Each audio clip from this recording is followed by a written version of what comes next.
Napaka-inspiring po ng ating kaibigan ni si Marvin. Si Kuya Marvin, ang kanyang plant nursery dito, ang kauna-unahan sa Roxas, Palawan.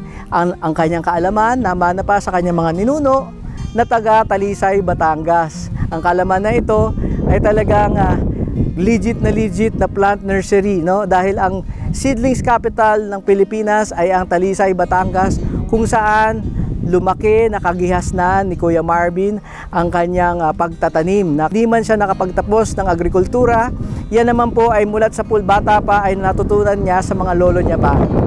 Kaya naman, nung nakapag-asawa siya dito na taga Palawan ay nasimulan na at napakaganda ng naging market dahil siya po ang kauna-unahan na plant nursery dito sa Roxas, Palawan. So, lahat ng mga resorts, mga farms, ngayon naman ay naging kanyang market. Patuloy na lumalago ang kanyang negosyo na pinili ng iwanan ang pagiging OFW, gayon din ang kanyang asawa na isang guro ay nilisan na rin ang pagtuturo para siya ay masuportahan sa kanilang lumalagong negosyo.